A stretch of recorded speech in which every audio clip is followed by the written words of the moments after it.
പടനിലം ഡോക്ടറിൻ്റെ ബ്ലോഗ് എഴുത്തുകളിലൂടെ തന്നെയാണ് നാം ഇപ്പോഴും സഞ്ചരിക്കുന്നത്. അദ്ദേഹത്തിൻ്റെ ബ്ലോഗ് രചനകൾ ഏറെ ശ്രദ്ധേയമാണ്. ജീവിതത്തോട് ബന്ധപ്പെടുത്തി കൊച്ചു കൊച്ചു കഥകൾ പറയുന്നത് പോലെ ഈ അടുത്ത കാലത്ത് കണ്ട ഒരു ബ്ലോഗ് ഏറെ ശ്രദ്ധേയമാണ്. ജീവിതകാലം മുഴുവൻ കാട്ടിൽ ജീവിച്ചിരുന്ന ഗോത്രവർഗ വിഭാഗത്തിലെ ഒരു വ്യക്തി തികച്ചും അപ്രതീക്ഷിതമായി നഗരത്തിലെ ബഹുനില കെട്ടിടത്തിൻ്റെ മുറിയിൽ ഇദ്ദേഹം അകപ്പെടുകയാണ്. അവിടെ അദ്ദേഹം അനുഭവിക്കുന്ന ആ ഒരു സംഘർഷം, ഇതാണ് വിഷയം. ഈ ഒരു വിഷയത്തിലൂടെ എത്ര അർത്ഥവത്തായി ഡോക്ടർ ജീവിതത്തെ നോക്കിക്കാണുന്നു എന്ന് നമുക്ക് അറിയാം. ഡോക്ടർ സ്വയം തിരിച്ചറിയാനും മറ്റുള്ളവരെ ഉൾക്കൊള്ളാനും ഉതകുന്ന ചിന്തകളാണ് അങ്ങ് ബ്ലോഗ് രചനയിലൂടെ കാഴ്ചവെക്കുന്നത്.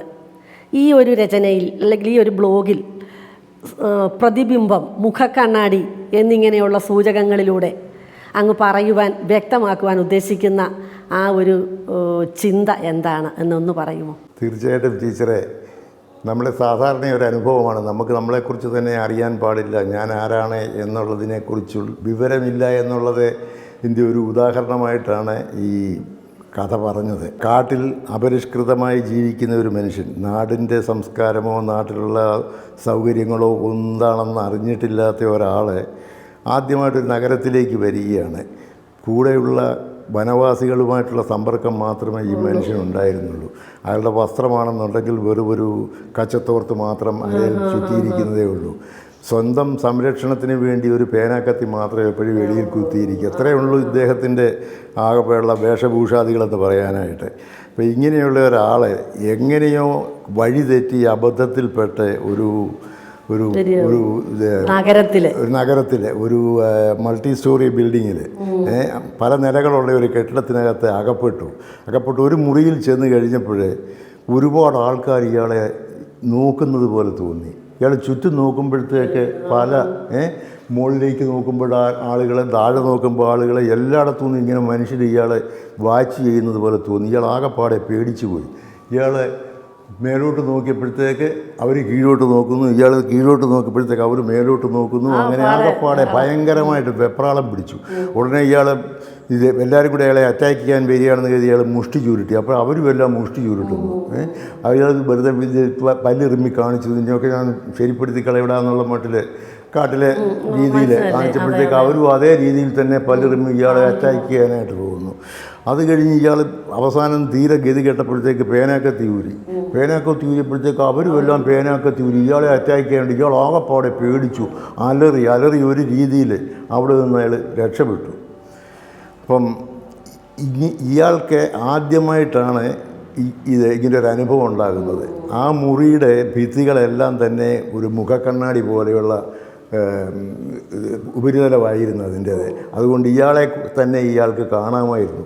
പക്ഷേ ഇതിനു മുമ്പ് ഒരിക്കലും സ്വന്തം മുഖം കണ്ടിട്ടില്ലായിരുന്ന ഈ മനുഷ്യനെ ആരെയാണ് കാണുന്നതെന്നുള്ളതിനെക്കുറിച്ച് യാതൊരു തീർച്ചയില്ലായിരുന്നു. അത് കാരണം ഇയാൾ പേനാക്കത്തി എടുത്തത് കൊണ്ടാണ് അവരും പേനാക്കത്തി എടുത്തതെന്ന് ചിന്തിക്കാനുള്ള ഒരു സമചിത്തത ഈ മനുഷ്യനില്ലായിരുന്നു. കാരണം ഇയാളുടെ ഭയം കൊണ്ട് അതേക്കുറിച്ച് ചിന്തിച്ചില്ല. അയാൾ പല്ലിറുമ്മിയപ്പോഴാണ് അവരും പല്ലിറുമ്മിയതെന്നോ, അയാൾ തൊഴിക്കാൻ കാല് പൊക്കിയപ്പോഴാണ് അവർ തൊഴിക്കാൻ കാല് പൊക്കിയതെന്നോ ചിന്തിക്കാനുള്ള ഇതില്ല.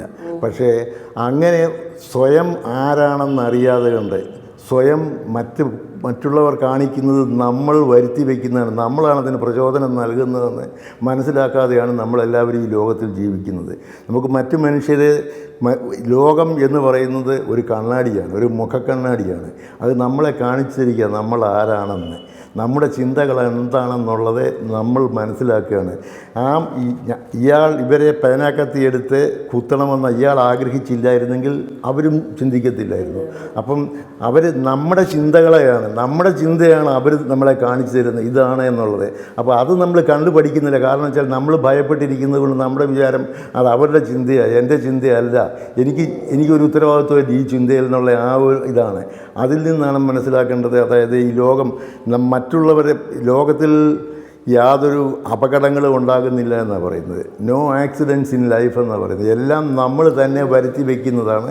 പക്ഷേ നമ്മൾ അതിന് ഉത്തരവാദിയാണ്, നമ്മളാണ് അതിന് കാരണക്കാർ, നമ്മുടെ വികാരങ്ങളാണ് അവർ പ്രതിഫലിപ്പിക്കുന്നത് എന്ന് മനസ്സിലാക്കാനുള്ള സംശുദ്ധത നമുക്കില്ലാത്ത കാരണം നമ്മൾ ദേഷ്യപ്പെടുകയും മറ്റുള്ളവരെ തെറി വിളിക്കുകയും ബഹളമുണ്ടാക്കുകയും ശണ്ട കൂടുകയും കത്തിക്കുത്തിൽ അവസാനിക്കുകയും ഇതൊക്കെ ഉണ്ടാകുന്നതിൻ്റെ കാരണം എന്താണെന്ന് ചോദിച്ചു കഴിഞ്ഞാൽ നമ്മളെക്കുറിച്ച് അറിയാൻ പാടില്ലാത്തത് കാരണം നമ്മൾ മറ്റുള്ളവരുടെ പ്രവർത്തനങ്ങൾ കാണുമ്പോഴത്തേക്കും അത് അവരുടെ സ്വന്തം, അവരെല്ലാം ദുഷ്ടന്മാരാണ്, നമ്മൾ നല്ല പിള്ളയാണ്, ഞാൻ പുണ്യവാളനാണ്, അവരെല്ലാം പാപികളാണ് എന്നുള്ള ആ ഒരു രീതിയിൽ നമ്മൾ പെരുമാറുന്നതിൻ്റെ കാരണം നമ്മുടെ പാപം നമുക്ക് അറിഞ്ഞുകൂടാ, നമ്മുടെ യഥാർത്ഥ രൂപം നമുക്ക് അറിഞ്ഞുകൂടാ. നമ്മളിത് ചിന്തിച്ചില്ലായിരുന്നെങ്കിൽ, അതുകൊണ്ടാണ് പറയുന്നത് നമ്മുടെ ചിന്തകളാണ് മറ്റുള്ളവരെ റിഫ്ലക്റ്റ് ചെയ്ത് നമുക്ക് പ്രതിഫലിപ്പിക്കുന്നത്. നമ്മളെ ഒരാളെ അറ്റാക്ക് ചെയ്യാൻ ചിന്തിച്ചില്ലെങ്കിൽ ആൾ നമ്മളെ അറ്റാക്ക് ചെയ്യുകയില്ല എന്നുള്ളതാണ് പരമാർത്ഥം. ഉദാഹരണമായിട്ട് ഗാന്ധി മൂവി ടീച്ചർ കണ്ടു കാണുമായിരിക്കുമല്ലോ. അവിടെ ബംഗാളിലെ വലിയ കലഹം നടക്കുന്ന സമയത്ത് ആർമി അയക്കാൻ സാധിക്കാതിരുന്നത് മൂലം ലോർഡ് മൗണ്ട് ബാറ്റൻ ഗാന്ധിയെ ഒറ്റയ്ക്കാണ് അങ്ങോട്ട് അയച്ചത്. അദ്ദേഹം അവിടെ ചെന്നു. ആ തെരുവുകളിൽ എന്തുമാത്രം അക്രമം നടമാടുന്ന സമയത്ത് ഒറ്റയ്ക്ക് ഒരായുധവും ഇല്ലാതെ പുള്ളി അതിനെ നടത്താൻ ആരും അങ്ങേരെ അറ്റാക്ക് ചെയ്തില്ല. അതേസമയം അങ്ങോട്ടും ഇങ്ങോട്ടും ഇവരെല്ലാം ഹിന്ദുക്കളും മുസ്ലിങ്ങളും അങ്ങോട്ടും ഇങ്ങോട്ടും കൊച്ചു കുഞ്ഞുങ്ങളെ വരെ അറ്റാക്ക് ചെയ്യുമായിരുന്നു. ഇങ്ങനെ ആരും അറ്റാക്ക് ചെയ്തില്ല. കാരണം എന്താണെന്ന് ചോദിച്ചാൽ അദ്ദേഹത്തിൻ്റെ മനസ്സിൽ ഇവരെ ആരെയും അറ്റാക്ക് ചെയ്യണമെന്ന് ആഗ്രഹമില്ലായിരുന്നു. സമാധാനം ആഗ്രഹിച്ച് മാത്രം പോയതാണ്. അപ്പം നമ്മളുടെ മനസ്സ് ശുദ്ധമാണെന്നുണ്ടെങ്കിൽ മറ്റുള്ളവരുടെ മനസ്സും നമ്മളെ ഒരിക്കലും അറ്റാക്ക് ചെയ്യത്തില്ല. നമ്മളെ അറ്റാക്ക് ചെയ്യുന്നത് നമ്മൾ മറ്റുള്ളവരെ അറ്റാക്ക് ചെയ്യണം നമ്മളെ പരോക്ഷമായിട്ടോ അല്ലെങ്കിൽ വളരെ ലഘുവായ രീതിയിൽ തന്നെയോ ചിന്തിക്കുകയോ അല്ലെങ്കിൽ അവരെന്നെ അറ്റാക്ക് ചെയ്യുമെന്ന് ഭയപ്പെടുകയോ ചെയ്യുമ്പോഴത്തേക്ക് നമ്മളൊരു ഒരു ട്രിഗർ റിയാക്ഷനാണ്. അതായത് നമ്മളൊരു സ്വിച്ച് ഇടുന്നത് പോലെയാണ് അവരുടെ മനസ്സിൽ ഇവൻ എന്നെ അറ്റാക്ക് ചെയ്തേക്കുമോ എന്നുള്ളത്. അപ്പോൾ നമ്മളെ അറ്റാക്ക് ചെയ്യും. അപ്പം നമ്മുടെ മനസ്സ് ശുദ്ധമാണെന്നുണ്ടെങ്കിൽ, നമ്മുടെ മനസ്സിലെ കുറ്റബോധമൊക്കെ മാറ്റി ശുദ്ധമായ മനസ്സ്, ഹൃദയശുദ്ധിയുള്ളവർ ഭാഗ്യവാന്മാർ, അവർ ദൈവത്തെ കാണുമെന്ന് യേശു പറഞ്ഞിരിക്കുന്നത് പോലെ ഹൃദയശുദ്ധി ഉണ്ടെന്നുണ്ടെങ്കിൽ നമ്മളാരെയും അറ്റാക്ക് ചെയ്യത്തില്ല, നമ്മളെ ആരും അറ്റാക്ക് ചെയ്യത്തില്ല. അങ്ങനെ നമുക്ക് മനസമാധാനം വീണ്ടെടുക്കണമെന്നുണ്ടെങ്കിൽ കുറ്റബോധത്തിന് അതീതമായ നമ്മുടെ പരിശുദ്ധമായ മനസ്സിനെ നാം ആസ്വദിക്കാൻ തുടങ്ങണം. അതെങ്ങനെ ചെയ്യണമെന്നുള്ളതാണ് നമ്മുടെ ഈ പരമ്പരയിൽ വിശദീകരിക്കുന്നത്. ഡോക്ടർ പറഞ്ഞു നിർത്തിയതുപോലെ കുറ്റബോധത്തിന് അതീതമായ ഒരു പരിശുദ്ധമായ മനസ്സിൻ്റെ ഉടമകളാണ് നമ്മളെങ്കിൽ നമുക്കൊന്നിനെയും ഭയപ്പെടേണ്ട കാര്യമില്ല.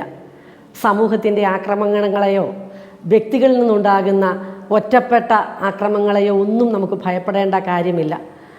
നമ്മൾ എങ്ങനെ ജീവിക്കുന്നുവോ, നമ്മൾ എത്രമാത്രം പരിശുദ്ധരാണോ അതനുസരിച്ചാണ് നമ്മുടെ ജീവിതത്തിലുണ്ടാകുന്ന നന്മകളും തിന്മകളും ഒക്കെ എന്നാണ് ഡോക്ടർ പറഞ്ഞു വരുന്നത്.